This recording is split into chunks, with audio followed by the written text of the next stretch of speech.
નમસ્કાર સાથીઓ, આપણે વાત કરીશું ઇલેક્શનને લઈને. અત્યારે અનેક જે જગ્યાએ ગરમાવો અને ક્યાંક ને ક્યાંક દરેક પાર્ટી દ્વારા પાર્ટી પ્રચાર અત્યારે ચાલી રહ્યો છે. ત્યારે ગઈકાલે ડેડિયાપાડાના ધારાસભ્ય ચૈતર વસાવા છોટાઉદેપુર જિલ્લાની મુલાકાતે હતા. છોટાઉદેપુર જિલ્લાના અલગ અલગ જિલ્લા પંચાયતના જે ઉમેદવારો જાહેર કર્યા એ વિસ્તારમાં જઈને પોતાનું જે ભાષણ આપ્યું અને ક્યાંક ને ક્યાંક એ વિસ્તારમાં લોકો જે ટોળે વળ્યા ભેગા થયા એમાં ઘણી જે સંખ્યા આપણને જોવા મળી. જ્યાં મિત્રો વાત કરીશું, ચેતર વસાવા છે એ ગઈકાલે જે છોટાઉદેપુર જિલ્લામાં અલગ અલગ લોકેશન ઉપર જોવા મળ્યા. જે રીતના વાત કરીએ તો જોજ જિલ્લા પંચાયતના ઉમેદવાર રાજેશ રાઠવા એમના દ્વારા ત્યાં સભા યોજવામાં આવી. જે રીતના કમાડ તાલુકાની વાત કરીએ તો કમાડ તાલુકામાં પડવાણી મુકામે એ વિસ્તારના જિલ્લા પંચાયતના ઉમેદવાર છે અનિતાબેન, અને નસવાડી તાલુકાના રાયપુર મુકામે પણ ચેતર વસાવા જોવા મળ્યા. એ જ રીતના તણખલા વિસ્તારમાં જે રીતના કુકરદા જિલ્લા પંચાયતના ઉમેદવાર રતિલા રસિકભાઈ ડુંગરાબીલ કુકરદાના આગેવાન. તો મિત્રો અનેક જગ્યાએ જે ચેતર વસાવા દ્વારા મીટિંગનું આયોજન થયું છે.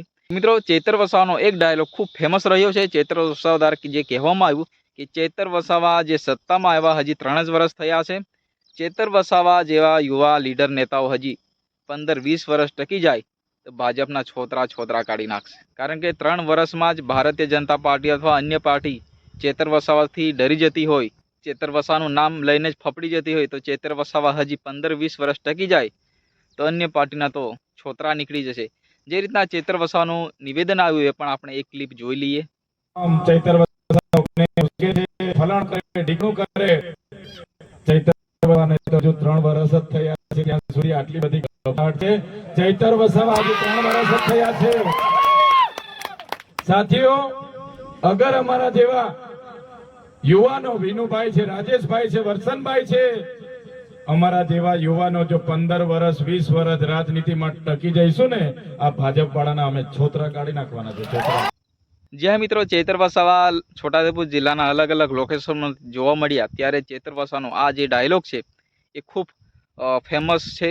અને ક્યાંક ક્યાંક દરેક જે લોકેશન ઉપર દરેક જે પ્રોગ્રામમાં આ ડાયલોગ જોવા મળતો આપણને વિડીયો સોશિયલ મીડિયાની અંદર જે જોવા મળ્યો, એના કારણે આપણે જે વિડીયો બનાવ્યો છે કે ભાઈ ચેતર વસાવા દ્વારા આ ડાયલોગ અનેક જગ્યાએ અનેક લોકેશન ઉપર મારવામાં આવ્યો. અને ક્યાંક ને ક્યાંક દરેક પાર્ટી દ્વારા જે ચેતર વસાવાને ટાર્ગેટ કરતા, ચેતર વસાવા ચોર છે, લુખ્ખો છે, ચેતર વસાવા લોકોને ભડકાવે છે, એવા નિવેદન આપતા હોય છે દરેક અનેક પાર્ટીઓ વિરોધમાં, ચેતર વસાવા વિરુદ્ધ. તો ચેતર વસાવા એમને જે વળતો જવાબ આપી દીધો છે. ચેતર વસાવા કહ્યું છે કે ભાઈ મારી સામે પડતા નહીં, જો ચેતર વસાવા હજુ 15-20 વર્ષ ટકી જાય તો તમારો તો છોતરા નીકળી જશે. એ રીતના ચેતર વસાવા દ્વારા દરેક લોકેશન પર જે એમની મિટિંગ યોજવામાં આવી એમાં આ ડાયલોગ આપણને અનેક જગ્યાએ જોવા મળે છે. જી હા મિત્રો, તમને વિડીયો પસંદ આવે તો વિડીયોને લાઇક કરો અને કોમેન્ટ કરજો કે ભાઈ આગામી જે સ્થાનિક સ્વરાજ્યની ઇલેક્શન આવી રહી છે એમાં કઈ પાર્ટી જંગી બહુમતીથી જીતી શકે છે, એ કોમેન્ટ કરજો. કારણ કે જે રીતના આપણને માહોલ જોવા મળી રહ્યો છે કે આમ આદમી પાર્ટી ખાસ કરીને આદિવાસી વિસ્તારમાં તો આમ આદમી પાર્ટીનો દબદબો રહેશે. કારણ કે ચેતર વસાવા છે ખાસ કરીને આદિવાસી વિસ્તારના મુદ્દા ઉઠાવતા હોય છે, અને વિસ્તારના જે નેતાઓ છે જે રીતના એમના ઉમેદવારો જાહેર કર્યા છે એ પણ ક્યાંક ને ક્યાંક ચેતર વસાવાના જે વિચારધારા સાથે મળેલા એવા ઉમેદવારો એ વિસ્તારમાં જાહેર કરીને ક્યાંક ને ક્યાંક ભારતીય જનતા પાર્ટીને વિસ્તારમાંથી ઉખાડી ફેંકવા માટેનું આમ આદમી પાર્ટીનું એક ખૂબ મોટું જે વિજય વિશ્વાસ જે પ્રોગ્રામ યોજવામાં આવ્યો કે ચૂંટણી પહેલાં ક્યાંક ને ક્યાંક આપણે આપણી વિસ્તારમાં સત્તા બેસાવી દીધી છે. એ પ્રકારનો માહોલ દરેક ઉમેદવારો અને દરેક જે જગ્યાએ જે પબ્લિકને બતાવવાનું છે કે આમ આદમી પાર્ટીના પાટિયા હવે બેસાડી દીધા છે.